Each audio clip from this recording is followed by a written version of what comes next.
ఇంట్లో sweet corn ఉంది, sweet corn boil చేస్తాను, తిన్నానా? ఎప్పుడు స్వీట్ కార్న్ దాంతో డిఫరెంట్ ఏదైనా రెసిపీ చెయ్యి.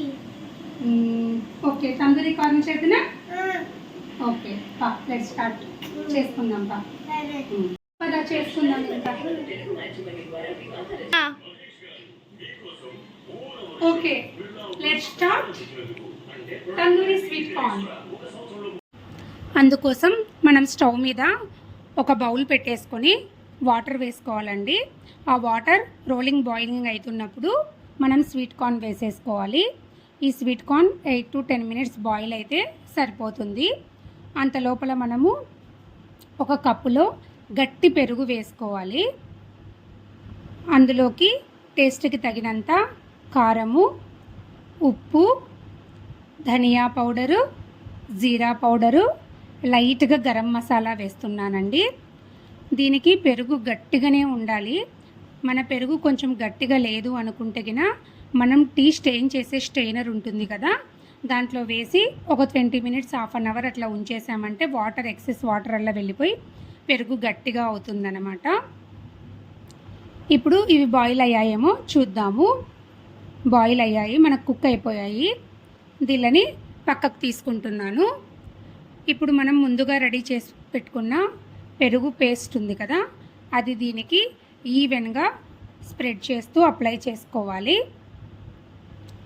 నేను కూడా ఇక్కడ ఫస్ట్ టైం చేస్తున్నానండి. ఇది పిల్లలు ఎప్పుడు కుక్ చేసిన స్వీట్ కార్న్ అయినా బాయిల్ చేసినటివేనా అని అడుగుతున్నారని అందుకే ఒక్కటే తీసుకున్నాను స్వీట్ కార్న్.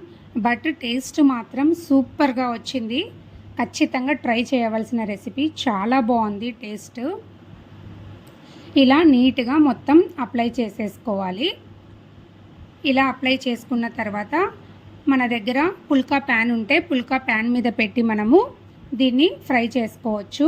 లేదంటే ఇలా ఏదైనా స్టిక్కి దాన్ని కుచ్చేసుకొని కూడా మీడియం ఫ్లేమ్లో కానీ లో ఫ్లేమ్లో కానీ పెట్టుకొని అన్ని వైపులా టర్న్ చేస్తూ దీన్ని కుక్ చేసుకోవాలి. ఇప్పుడు పిల్లలకి వెరైటీస్ కావాలి కదండి, ఏం చేద్దాం చెప్పండి? అప్పుడప్పుడు ఇలా అన్నీ ట్రై చేస్తూనే ఉండాలి.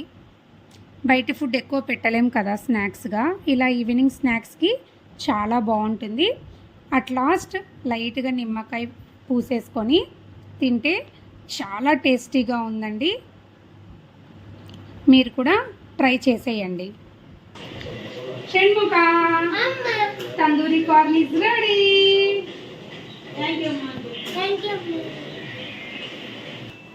టేస్ట్ చూసి ఎలా ఉందో చెప్పు.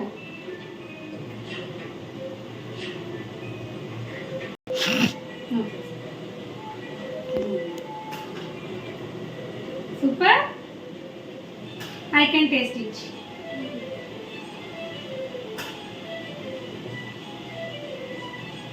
Super. Vasavi, tandoori corn is ready. Taste.